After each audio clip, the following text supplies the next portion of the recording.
nós estamos reunidos, 3 presbíteros, não somos apenas presbiterianos, somos presbíteros. E nós vamos conversar um pouco a respeito de uma coisa preocupante. O mundo tem atualmente 7 bilhões e 700 milhões de habitantes. O cristianismo é a religião com o maior número de membros, mas está perdendo muito campo. Alguns países, por exemplo, 5 países em que o cristianismo era maioria, já deixou de ser maioria, e em alguns casos, como o caso da França e da Alemanha, já é preocupante, muito preocupante quanto está diminuindo. Então, dos 6 bilhões e tanto de cristãos do mundo, estão sendo perto de ser superados pelos muçulmanos. Há uma estatística feita pelo Google, diz que provavelmente em 2050 o número de muçulmanos terá ultrapassado o número de cristãos. Essa é uma coisa triste. Mas o que me entristece é que os cristãos não estão perdendo só número, estão perdendo também qualidade. O cristianismo brasileiro, por exemplo, é esse que nos interessa, ele está dividido em grupos que se agridem mutuamente e se agridem por nada. No momento em que a Igreja Católica tem um Papa que parece que vai levar as coisas para frente, o que não é fácil, porque, segundo o Rubem Alves, a Igreja Católica é tão grande que pensar que a Igreja Católica vai fazer grandes mudanças é o mesmo que imaginar dar um cavalo de pau no transatlântico. É muito grande. Você vê, foi João 23 que iniciou uma série de mudanças que a Igreja Católica sofreu e vem sofrendo.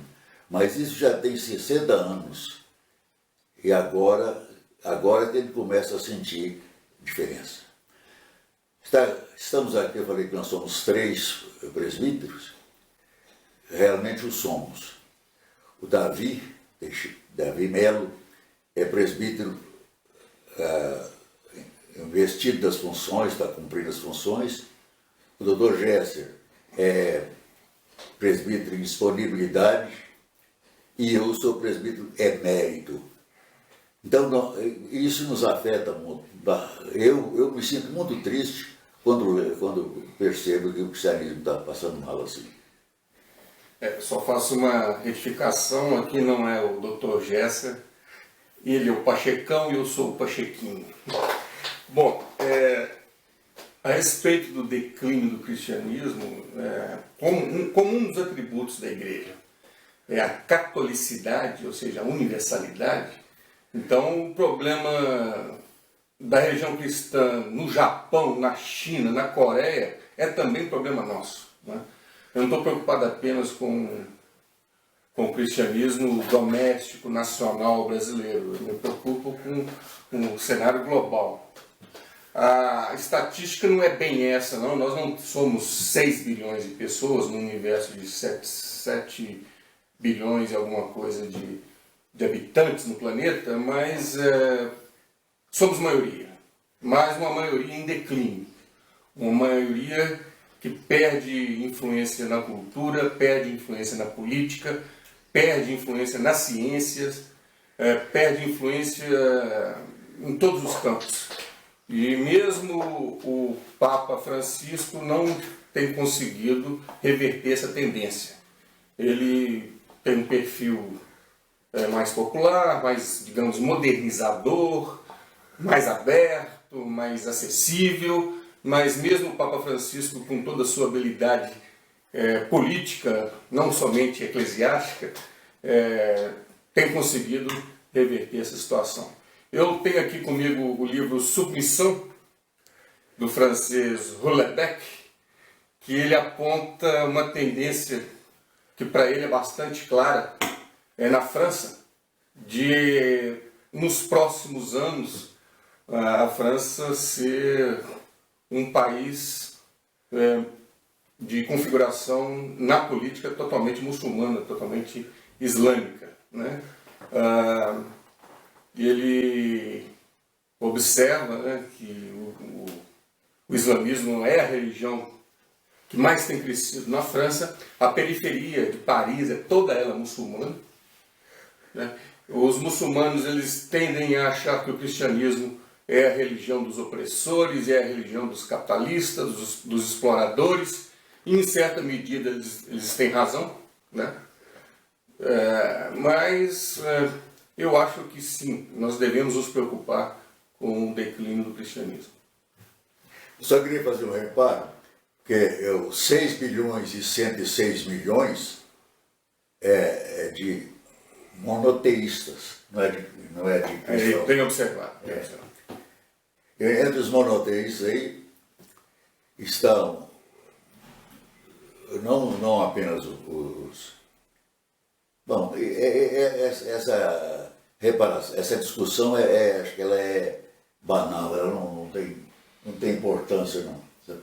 Aqui eu faria uma crítica também ao chamado diálogo interreligioso. Ele tem que existir, ele tem que haver, né? Mas ultimamente nós estamos participando desse diálogo interreligioso numa postura muito passiva. Nós apenas assimilamos o conteúdo e a pregação e a doutrina de outras confessionalidades, de outras religiões, mas eu acho que nesse diálogo interreligioso nós estamos engolindo muitos sapos. Está na hora de ser um pouco mais proativo, está na hora de ser um pouco mais propositivo. Concordo inteiramente, não só porque eu sou um pouco influenciado por ele mas eu concordo inteiramente que nós somos muito passivos, sabe? As coisas com as quais nós não concordamos, nós não temos levantado a voz para protestar contra elas. Então, um punhado de absurdo acontecendo por aí, em nome... Por exemplo, a palavra protestante, que eu acho que eu sou protestante, desapareceu. A palavra evangélico hoje não significa aquilo que significava antes, que devia ser. A palavra evangélico se flexibilizou tanto que perdeu o sentido. Eu acho até que o termo evangélico ele se aplica, mas ele designa uma generalidade de cristãos que eu diria que por exclusão, né? Quer dizer, não sendo católico, acaba sendo evangélico, né? Então, esse termo evangélico designa esse universo multifacetado, né, dos não católicos. E aí vai desde o protestante, né, histórico, tradicional, secular, até os pentecostais e também os neopentecostais, né? Entre o pentecostalismo e o neopentecostalismo há uma diferença abissal, uma diferença profunda, que num outro programa, num outro vídeo, a gente pode até aprofundar no assunto. Sobre a palavra evangelho, ao longo de 2000 anos, as palavras, é natural que elas ganham um ressignificado. Né? Ganham um ressignificado. O reverendo Valquimar Soares Machado, a quem eu respeito como teólogo, ele descobriu uma palavra, um sentido da palavra evangelho, muito mais antigo que essa que nós conhecemos. Que é a Boa Nova? Não é a Boa Nova, então? Não, a Boa Nova é a seguinte: é morto o teu inimigo. Ah, sim, porque isso na antiguidade era uma boa notícia. A seu boa inimigo notícia morreu. é morto o teu inimigo. E a morte de João Batista trouxe a cabeça do inimigo numa bandeja, entregou para o rei a cabeça do inimigo numa bandeja. Mas seja isso, não sei, uma certa necessidade de radicalidade. A gente não pode ver aquilo que nós pregamos ser desvirtuado por uma propaganda, por um tipo de coisa que se acomoda ao que nós estamos vivendo, sabe? Eu não estou dizendo aqui que nós de repente transformar em subversivos, começar a subverter tudo, mas algumas coisas precisam ser repensadas, precisa ser tomada com mais radicalidade. Radicalidade não pode ser confundida com radicalismo, sectarismo, né? Uma certa radicalidade, né, de aprofundar mais e de assumir um compromisso mais efetivo, ela precisa ser resgatada, essa radicalidade, na religião cristã, né? Esse negócio de ser cristão apenas nominalmente, né, cristãos, entre aspas, não praticantes, isso é uma impropriedade, né? Se não é praticante, não é cristão. A religião exige uma militância, a religião exige uma prática, exige um serviço, uma dedicação, né? Cristão não praticante, cristão meramente nominal, isso é volto a dizer, uma impropriedade. O reverendo Paul Freston, inglês, que morou no Brasil, viveu no Brasil, foi reitor da Universidade de São Carlos, ele trabalha com estatísticas, gosta de trabalhar com estatística. Não, acho que não apenas pelo diletantismo, mas talvez até pelas responsabilidades acadêmicas dele. E ele fez umas observações sobre a Coreia do Sul. A Coreia do Sul é um lugar onde o cristianismo aumentou, cresceu muito rapidamente, cresceu muito, depois da Guerra das Coreias. Mas há uma notícia muito triste nisso aí, porque a corrupção e a agressividade, as lutas de classe aumentou demais também. Certo? Não basta que o cristianismo cresça em números, é preciso que ele cresça em qualidade. A respeito dessa questão da perda de influência política do cristianismo, eu faço uma crítica ao que muita gente tem chamado por aí de Estado laico, mas que na verdade toda vez que alguém invoca, toda vez eu não diria, mas muitas vezes quando o chamado Estado laico é invocado, é para dar um jeito de isolar a influência da igreja, das igrejas no modo geral, isolar a influência das igrejas no contexto sociopolítico-cultural em que vivemos. O Estado é laico. Peraí, o Estado é laico, mas o Estado é uma coisa, a sociedade é outra. E o Estado existe para servir a sociedade. E a sociedade não tem obrigação nenhuma de ser religiosa, ou ateia, ou contra a religião. Nossa sociedade ela é visivelmente religiosa. Então não adianta você querer isolar a expressão religiosa da vida política. Isso não existe, né? Então essa sociedade que é religiosa, ela precisa de um Estado que a sirva, e não um Estado que milite contra a sua fé, milite contra as suas convicções. E isso às vezes eu tenho percebido na nossa atividade política e a atividade da administração pública, né? Uma tentativa de isolar a influência da igreja, ou de isolar a igreja, ou as igrejas, ou as religiões da vida política e da vida administrativa do Estado. A Constituição brasileira, no seu artigo 19, ela esclarece o que é Estado laico. Sabe? Na verdade, essa expressão laico não aparece, mas veda a interferência do Estado nas igrejas ou nas religiões, né? E proíbe o Estado de financiá-las. Mas a expressão Estado laico, isso não existe. E essa expressão Estado laico, ela vem de muitos anos, de outras eras, né? Porque laico vem do grego laos, que quer dizer povo, justamente povo, né? Para que o Estado também não seja clerical ou teocrático, né? Em contraposição a isso, né? O líder político, o líder do Estado, ele não pode ser também um chefe religioso, né? Essas duas coisas, evidentemente, têm de estar separadas. Mas daí a dizer que o Estado tem que combater as religiões, ou que o Estado tem que isolar as religiões, né? Invoca-se muito, a religião é coisa do íntimo da pessoa, do privado, nada mais falso, nada mais errôneo, né? A fé tem sim uma dimensão coletiva, uma dimensão política e social. Em 1990, muito tempo, o Paulo Paim, hoje senador Paulo Paim, apresentou um projeto de lei em que as igrejas fossem obrigadas a dar recibo da contribuição que ela recebe. Documento fiscal, né?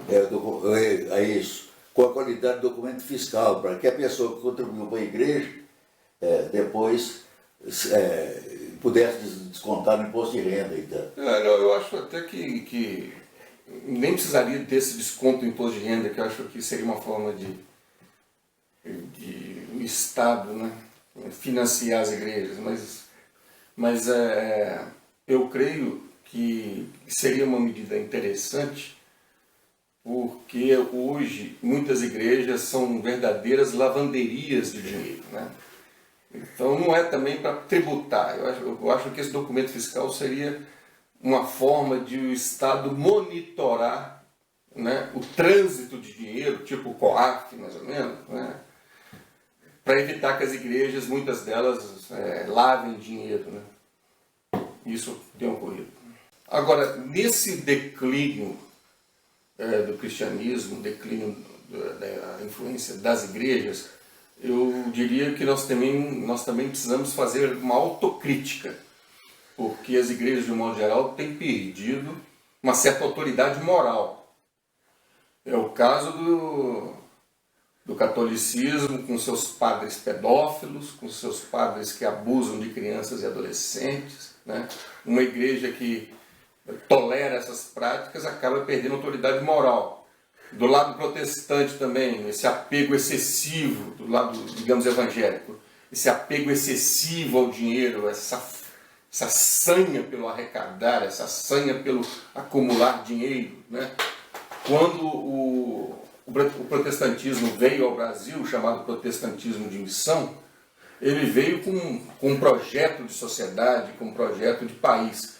Podemos até criticar esse projeto de país, né, esse projeto de sociedade, né, que teria um perfil liberal, um perfil bem parecido com o dos Estados Unidos, esse projeto, mas eram projetos que para que ele fosse implementado, os missionários trouxeram escolas, trouxeram universidades, né, trouxeram a educação física que antes não existia, né? Classes mistas de homens e mulheres, tudo isso influência do protestantismo. Isso aí já está documentado, já está registrado nos livros, né?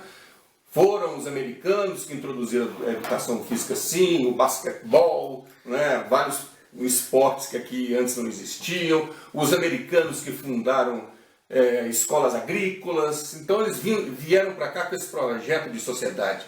Agora, o neopentecostalismo que se instalou aqui no Brasil, ele não tem projeto de sociedade nenhum. Ele não funda hospitais, não abre universidades, não tem nem pré-escola. E esse protestantismo não tem autoridade moral, porque ele só quer saber de dinheiro, dinheiro, dinheiro, e como é que ele vai exercer alguma influência salutar na sociedade se não tem esse chamado projeto de sociedade, projeto de país? Quando, tomando um gancho que o Gerson falou a respeito de classe mista, diz que a classe era mista, mas assim, as pessoas viam, as crianças viam o professor via as crianças, mas as crianças umas não viam as outras, porque a sala era partida no meio por um biombo. Quem tirou esse biombo foi a primeira igreja, a primeira escola que tirou esse biombo, foi a escola lá do Pernambuco. Foi a primeira que tirou o biombo, foi um escândalo. As crianças... Escola protestante? Escola protestante. Eu não sabia. Essa é coisa... Eu não sabia nem do biombo. Pois é, tá vendo? De qualquer forma, as salas eram mistas, homens, meninos e meninas. Alguma coisa que está levando algumas igrejas à falência algumas igrejas tradicionais, pelo menos duas das mais tradicionais do Brasil, das mais respeitadas, está vivendo muita dificuldade.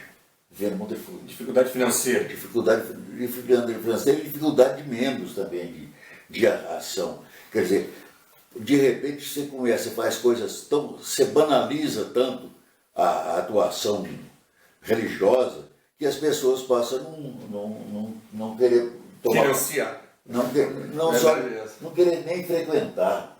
E quando não frequenta, você também não financia. Quando o Weser, que é pastor, ele fala muito da necessidade de que a igreja tenha um carisma evidente. Eu sei que tu sai de casa para ir à igreja, porque lá na igreja tem uma coisa que tem a ver com a vida dele, sabe? Então a igreja devia ter esse carisma evidente. Ela precisa ter esse carisma dele. É uma igreja, por exemplo, que a minha igreja, ela tem uma simpatia pelas minorias, por aqueles que são discriminados. Então, ela precisa, eu acho que, não estou aqui fazendo propaganda da minha igreja, mas seria até próprio fazer, ela devia investir mesmo, deve investir mesmo nisso, porque senão a gente acha que a pregação do Evangelho banalizou, está banalizada, fica discutindo umas coisas que não tem nada a ver, sabe? A igreja, o jeito fala em nome dos evangélicos. Ontem houve uma discussão no Supremo Tribunal Federal. E aí um grupo de evangélicos está querendo falar em nome dos evangélicos. Só que as posições deles não são aceitáveis pelo universo dos evangélicos. É a posição deles. Mas os evangélicos que estão falando, no geral, contrariamente à decisão do Supremo, estão falando com alguma representação política, alguma representação parlamentar, coisa que, segundo a Igreja Presbiteriana de Belo Horizonte, IPU não tem. Então, nós não temos visibilidade, né? Outra coisa, eu acho que nós devemos ser solidários com as minorias, devemos combater a discriminação, a violência, mas também a igreja não é só isso, né? A igreja não é sindicato de minoria, a igreja não é ONG. A igreja tem um carisma evidente muito mais amplo, né?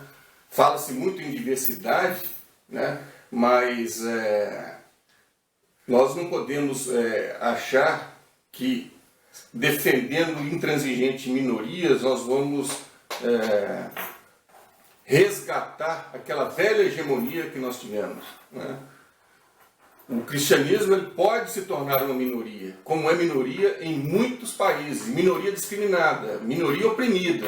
Então, qual é o nosso grau de comprometimento, de solidariedade com essas minorias oprimidas de cristãos em várias regiões do planeta, né? Sabemos que tem cristão sendo perseguido, tem cristão sendo martirizado, e a nossa posição tem também que ser solidária com esse tipo de minoria, não apenas minorias sexuais, políticas e outras mais. Nós também, cristãos, somos em alguma medida minoria em outros contextos sociopolíticos e econômicos. De qualquer forma, o cristianismo, ainda que perca a hegemonia, perca a maioria, ele pode resgatar sua essência e voltar a ser uma religião influente, porque vamos lembrar aqui do exemplo de Jesus Cristo, né? Que ordenou que fôssemos sal da terra. O sal, ele é colocado na comida numa quantidade mínima.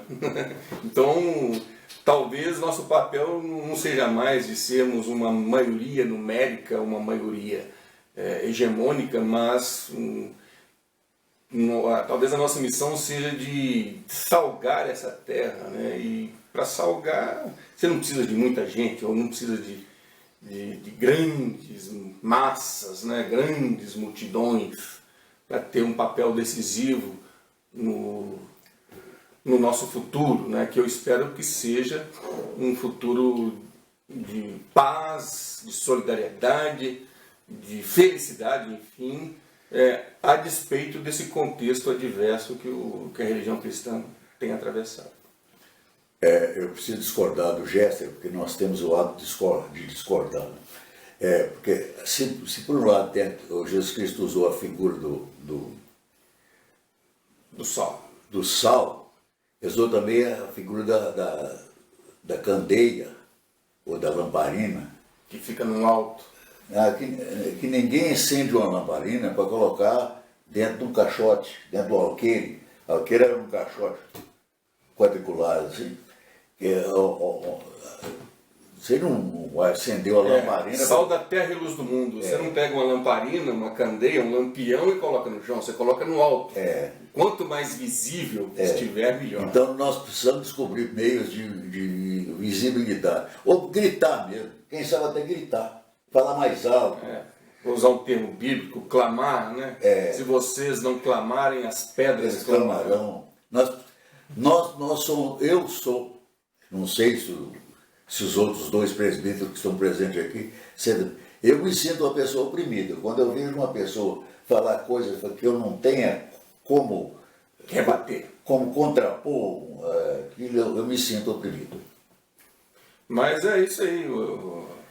Nós acreditamos, né, a mensagem cristã prega assim, né, de que Deus é o Senhor da história e que no final dos tempos, né, tudo vai convergir para novos céus, nova terra, né, uma realidade transformada, uma natureza transformada, e que todos sejamos, enfim, cidadãos ou súditos desse reino de paz e de alegria. Paz, amor e amizade. Nós estamos dispostos a ouvir também, aceitar até com muita gratidão alguma opinião diferente da nossa. Teremos outras edições desse bate-papo com outros convidados, e o Fala Pacheco vai ter outros interlocutores para que também falem. É preciso que mais gente participe dessas, porque a gente já é oprimido por ser minoria. Se entre as minorias se dividem, é muito difícil. Faça como todo youtuber, se inscreva no canal, coloque o seu joinha aí, para que o nosso trabalho cresça e frutifique. Obrigado.